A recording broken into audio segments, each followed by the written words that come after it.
Halo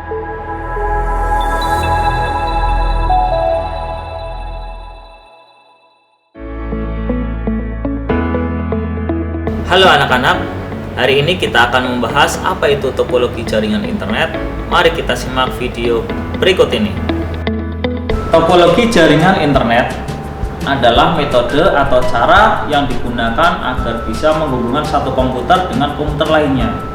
Sedangkan struktur atau jaringan yang sering digunakan menggunakan kabel dan nirkabel.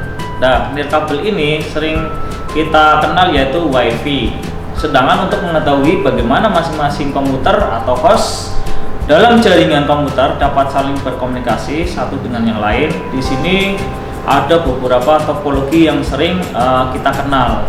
Di sini ada 8. Yang pertama topologi ring, bus, mesh, star, tree, peer-to-peer, linear, dan hybrid. Saya akan jelaskan topologi yang pertama dulu, yaitu topologi ring. Yang sering kita kenal yaitu dengan cincin, adalah untuk menghubungkan sebuah komputer dengan komputer lainnya dalam sebuah rangkaian yang berbentuk melingkar seperti cincin. Pada umumnya jenis topologi ini hanya menggunakan kabel LAN. Dari topologi ini memiliki kelebihan. Yang pertama, biaya instalasi sangat murah, performa koneksi cukup baik, proses instalasi dan konfigurasi cukup mudah, dan implementasinya mudah dilakukan. Sedangkan kekurangannya, jika terjadi masalah atau troubleshooting, jaringan ini terbilang rumit, sangat rentan terjadi tabrakan arus data. Dan jika salah satu koneksi bermasalah, maka koneksi pada jaringan juga akan terputus. Sedangkan yang kedua, topologi bus adalah topologi jaringan yang sangat kompleks atau sangat sederhana. Umumnya topologi ini dapat dilakukan pada instalasi jaringan berbasis kabel koaksial seperti kabel untuk brick-brickan HT. Sedangkan kelebihannya, penambahan klien atau workstation baru mudah dilakukan, mudah digunakan, dan sangat sederhana. Biaya instalasi sangat murah karena kabel yang digunakan hanya sedikit. Sedangkan untuk kekurangan dari topologi ini, sering terjadi tabrakan arus data. Proses pengiriman dan penerimaan data kurang efisien. Topologi bus yang lama sulit untuk dikembangkan. Jika ada masalah pada kabel, misalnya terputus, maka komputer workstation akan terganggu. Kemudian yang berikutnya, topologi mesh atau yang ketiga, adalah sebuah topologi yang bisa digunakan untuk rute yang sangat banyak. Jaringan topologi ini menggunakan kabel tunggal sehingga proses pengiriman data menjadi lebih cepat tanpa melalui hub atau switch. Kelebihan dari topologi ini, yang pertama, bandwidth limitednya sangat besar. Security data pada topologi ini sangat baik, tidak terjadi tabrakan arus data karena jalur pengiriman data sangat banyak. Sedangkan kekurangannya, kabel yang dibutuhkan jumlahnya banyak. Biaya instalasi topologi mesh sangat mahal karena menggunakan banyak kabel, dan instalasinya juga sangat rumit. Kemudian topologi yang keempat, yaitu topologi star.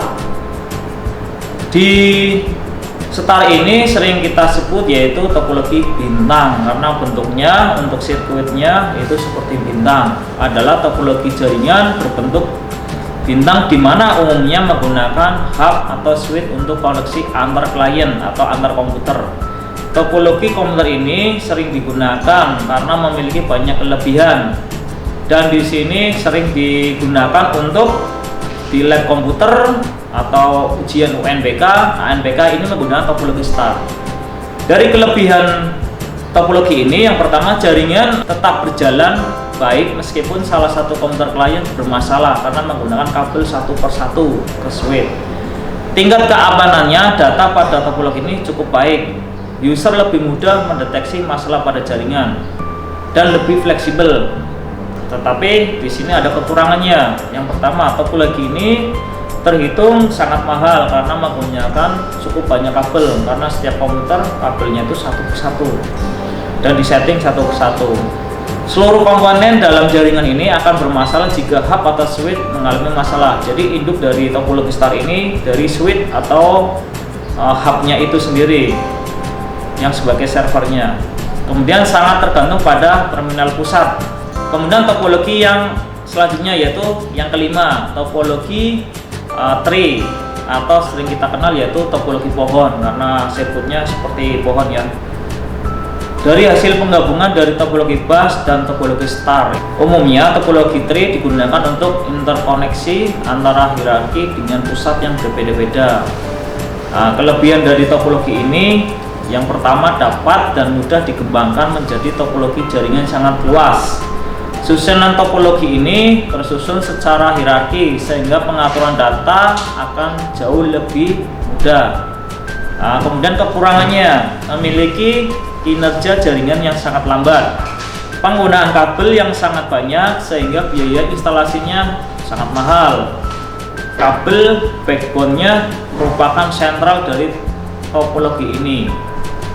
Bila komputer bagian atas bermasalah, maka komputer bagian bawah juga akan bermasalah. Sedangkan topologi berikutnya yaitu yang keenam, topologi peer-to-peer adalah topologi jaringan yang sangat sederhana karena hanya menghubungkan dua komputer saja, komputer satu, komputer dua, atau yang sering kita internetan menggunakan pihak ketiga, pastikan pakai antena wifi.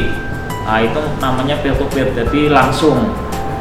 Umumnya menggunakan satu kabel saja dan menghubungkan kedua komputer agar bisa saling berbagi data. Dari kelebihan topologi ini, yang pertama biaya instalasi sangat murah, proses instalasi sangat mudah, setiap komputer bisa berperan sebagai server dan klien.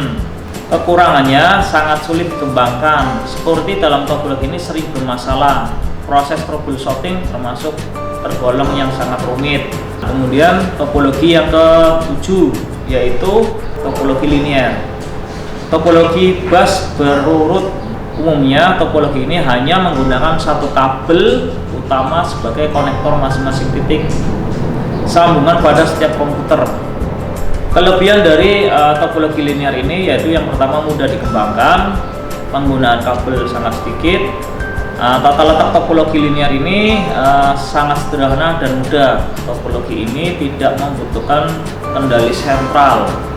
Sedangkan kekurangannya, kepadatan traffic data cukup tinggi, dan yang terakhir keamanan data tidak terjamin. Kemudian topologi yang terakhir yaitu atau yang ke-8 ya, itu topologi hybrid, adalah gabungan dari beberapa topologi yang berbeda antara membentuk jaringan baru.